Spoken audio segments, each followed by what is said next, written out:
la croisée des chemins entre l'Europe, l'Afrique et l'Extrême-Orient, Marseille poursuit sa route afin d'affirmer sa vocation de grand centre économique euro-méditerranéen.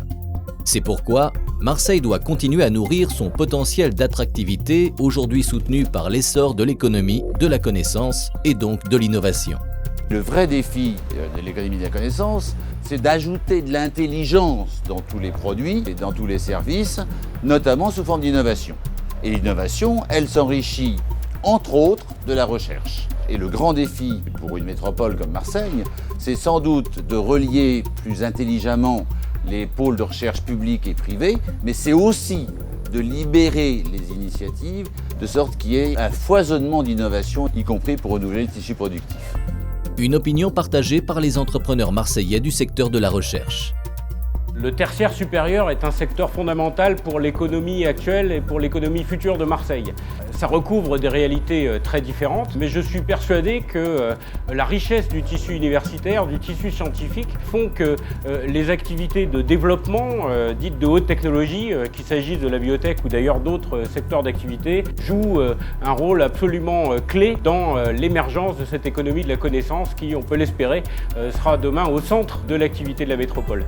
Par ailleurs, Marseille doit poursuivre sa politique de développement durable, indispensable face aux effets d'une mondialisation galopante.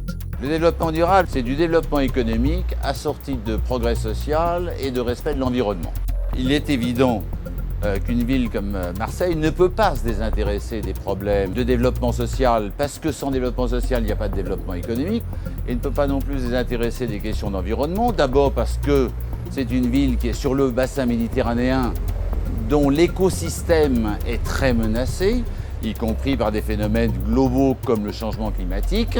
Comment la ville de Marseille intègre-t-elle ce grand défi ? Le développement durable, aujourd'hui, c'est une loi qui s'impose à tous, à cause de l'explosion démographique qui pose d'énormes problèmes d'environnement, et aussi à cause des conditions même de la mondialisation.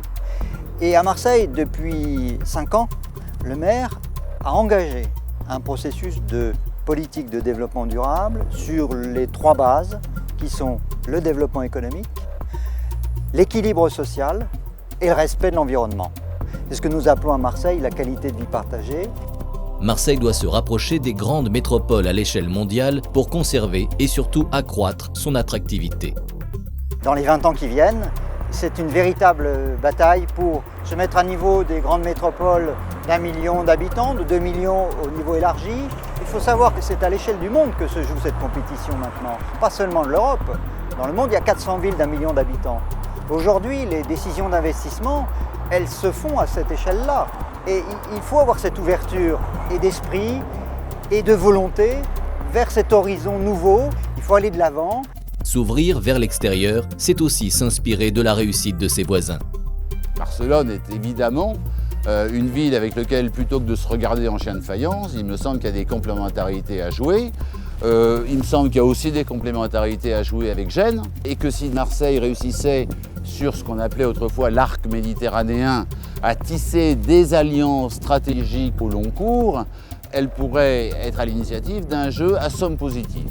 Marseille doit mener des collaborations avec les grandes métropoles voisines comme Barcelone, Gênes ou Lyon.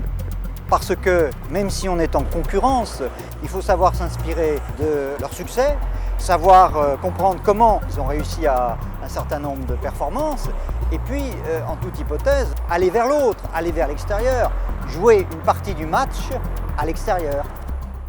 Depuis toujours, Marseille bouge, Marseille change. Ouverte sur le monde, la plus ancienne cité de France a parcouru ses 2600 ans d'histoire, non sans remous, surprises et revirements. Aujourd'hui, Marseille a rompu avec la spirale du déclin des années 1990 pour afficher son dynamisme économique, scientifique, touristique et culturel. Et demain, quelle route doit suivre Marseille pour progresser dans la course des grandes métropoles à l'échelle mondiale ?